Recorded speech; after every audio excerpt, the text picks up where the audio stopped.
श्री गणेशाय नमो नमः। सरस्वती नमस्तुभ्यं वरदे कामरूपिणी विद्यारंभम करिष्यामि सिद्धिर्भवतु मे सदा। शिव शक्ति को कोटि कोटि प्रणाम। मेरे श्रोतागण, मैं आपको पिछले एपिसोड में कई लग्नों के बारे में जानकारी दी थी कि किन किन लग्नों में महाधनी योग बनता है। पंचम और 11वें भाव से ये देखा जाता है।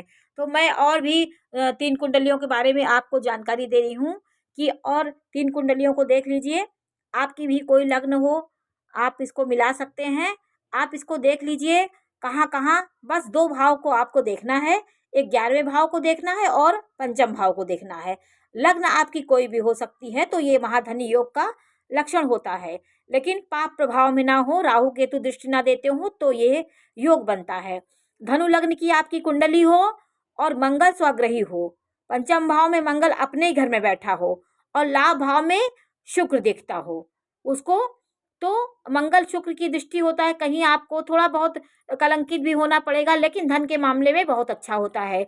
दूसरी राशि देखिए, दूसरी राशि है सिंह राशि। सिंह लग्न आपकी हो और गुरु स्वग्रही होके पंचम भाव में बैठा हो और लाभ भाव में चंद्रमा और बुध की दृष्टि इसमें पड़ती हो। और यहाँ से भी देखिए तो भी गुरु की दृष्टि यहाँ पड़ रही है। 5 यहाँ पे होगा तो गुरु 1 2 3 4 5 6 7 8 9 7वें भाव से यहाँ देख रहा है। 1 2 3 4 5 6 7 7वें भाव से देखिए आपके देख रहा है।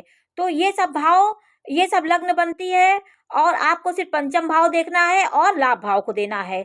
यही यहाँ पे कोई स्वग्रही ग्रह बैठा हो और लाभ का स्वामी आपके पंचम भाव को देखता हो। लाभ भाव में कौन से ग्रह है ये भी देखना है आपको।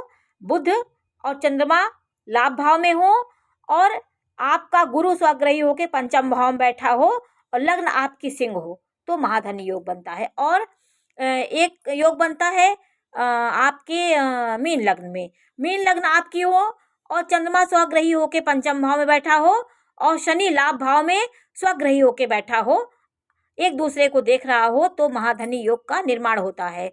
तो आज मैंने आपको लग्नों के अनुसार और 2 भावों को आप देखकर कैसे आप अपने धन को जान सकते हैं कि हम धनी होंगे, ये सब बारे में मैंने आपको जानकारी दी। आप पाप प्रभाव में ये ग्रह ना हो तो ये योग सटीक होते हैं, जरूर होते हैं। आपके जीवन में कभी कभी ना आपको धन का आगमन होता ही है।